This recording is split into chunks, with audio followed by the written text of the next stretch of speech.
Class 9 बेटा आज हम पढ़ने जा रहे हैं स्ट्रक्चर ऑफ एटम। बहुत छोटा सा लेक्चर करेंगे आज, ठीक है।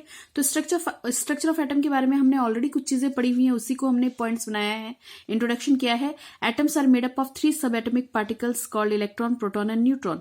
एटम जो है वो सबसे छोटा पार्टिकल नहीं है, एटम भी अपने और भी छोटे एटॉमिक पार्टिकल से मिलके बना हुआ है, जिनका नाम क्या है, इलेक्ट्रॉन, प्रोटॉन एंड न्यूट्रॉन, ठीक है। Proton and neutron are present in the small nucleus at the centre of the atom.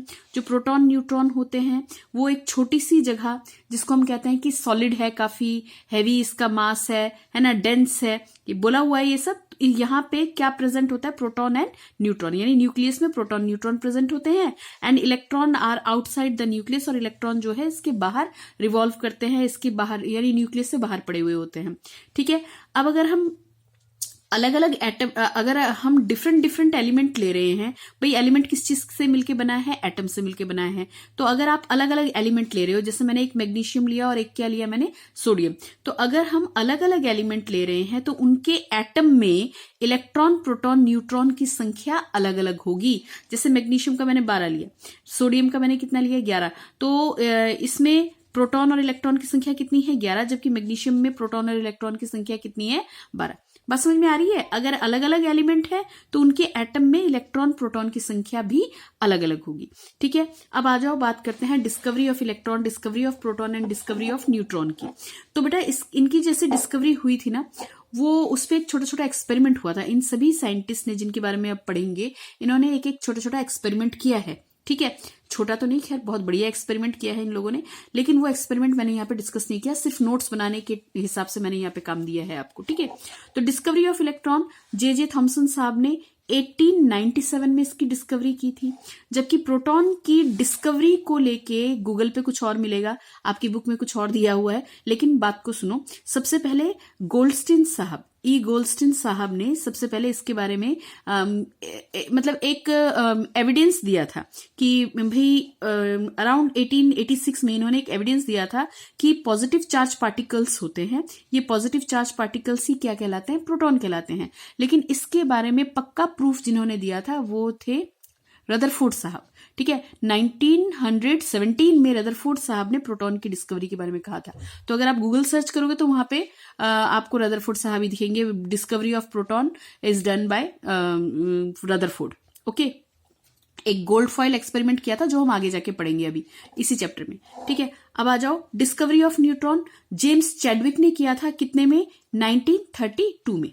किसकी, न्यूट्रॉन की डिस्कवरी, ओके।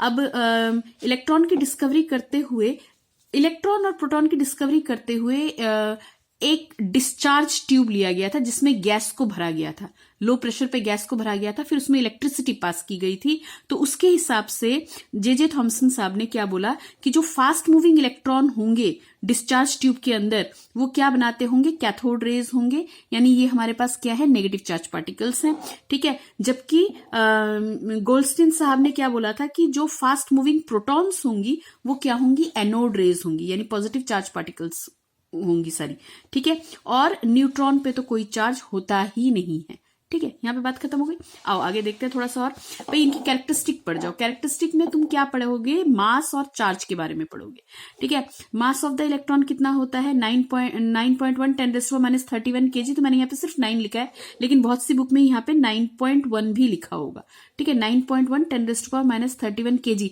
मैंने सारे के सारे मास केजी में दिए हैं, ठीक है। आप AMU या U में भी इन मासेस को दिया जा सकता है, ठीक है। हाइड्रोजन के मुकाबले कितना भारी, कितना हल्का, ठीक है।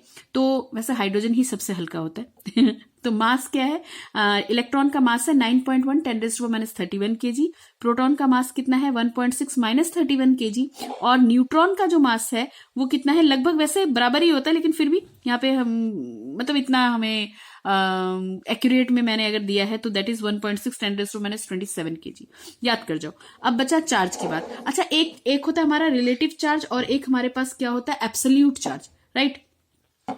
तो कैसे याद करें भाई, एब्सोल्यूट चार्ज में इलेक्ट्रॉन पे कितना चार्ज होता है, -1.6 × 10⁻19 कूलम। कूलम में चार्ज को मापा जाता है, यानी यूनिट है चार्ज की कूलम, ठीक है, कूलम भी साइंटिस्ट का नाम है, तो अपने ही नाम पे सबके अपने ही सरनेम पे सबने यूनिट दे दिया, तो आप भी ऐसे याद करो। एब्सोल्यूट चार्ज कितना है, -1.6 × 10⁻⁹ कूलम, जबकि प्रोटॉन का कितना है, सेम है लेकिन क्या है 1.6 पॉजिटिव का। ठीक है, अगर हम रिलेटिव चार्ज की बात करते हैं तो इलेक्ट्रॉन पे नेगेटिव चार्ज है -1 और इस पे क्या है पॉजिटिव चार्ज है 1।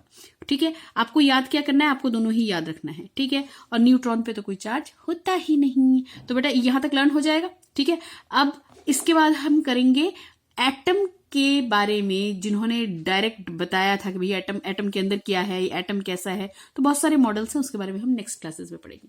ओके बेटा, इतना प्रिपेयर करना, इतना नोट्स बना के रखना। Bye bye.